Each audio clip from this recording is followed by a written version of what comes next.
रावलपिंडी के थाना धमियाल पुलिस ने कार्रवाई के दौरान तलबा को नशे की लत लगाने वाली लेडी मंशियात स्मगलर को गिरफ्तार करके उसके कब्जे से 1 किलो 50 ग्राम आइस बरामद कर ली। नसीम बीबी तलबा को अपने घर बुलाकर आइस का नशा करवाती थी। वो अपने घर से ही आइस फरोख्त करती और तालीमी इदारों में सप्लाई भी करती थी। मुलजिमा के साथ ही फैसल से भी 1500 ग्राम चरस बरामद हुई, जिसे गिरफ्तार कर लिया गया। आइस डीलर की गिरफ्तारी और आइस की बरामदगी पर सीपीओ सैयद खालिद हमदानी ने एसपी सदर, एएसपी सदर और धमियाल पुलिस को शाबाश दी।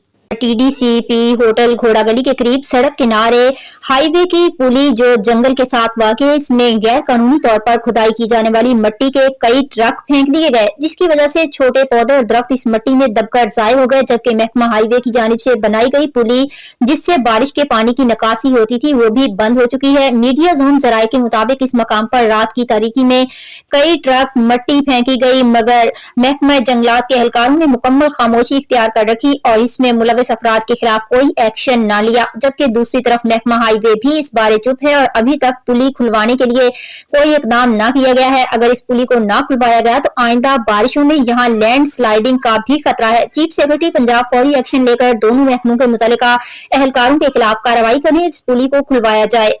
एबटाबाद लोरा बदनाल क्रैश प्लांट मामला पर डन्ना के मकाम पर होने ग्रैंड जरगा के फैसले के मुताबिक एक मुअज़्ज़िज़ीन इलाका और सियासी शख्सियात ने कमिश्नर हजारा सैयद ज़हीर इस्लाम से मुलाकात की। मुलाकात में साबिक वफाकी वज़ीर मुर्तज़ा जावेद अब्बासी, बैरिस्टर जावेद अब्बासी, हाजी मजहर खान, मोहम्मद नबी अब्बासी, चेयरमैन DRC लोरा, वसीम खान, एडवोकेट मुस्लिम लीग नून के रहनुमा जुल्फ़कार जावेद अब्बासी, कैसर नदीम अब्बासी, तहरीक इंसाफ के रहनुमा सरदार फजल हाउदी, इफ्तिखार मोहम्मद लियाकत अब्बासी, मोहम्मद इमरान अब्बासी, जमात इस्लामी के रहनुमा Mubashar Abbasi, chairman village council Garhi Noorpur Sardar Matiur Rehman Abbasi, Habib Abbasi, Haji Aurangzeb Abbasi समेत दीगर शरीक थे। जराये के मुताबिक कमिश्नर हजारा ने वफद को यकीन दिलाया कि तमाम लीज को खत्म किया जाएगा, जबकि क्रश प्लांट को भी बंद करवाया जाएगा। इस पर वफद ने कमिश्नर हजारा का शुक्रिया अदा किया।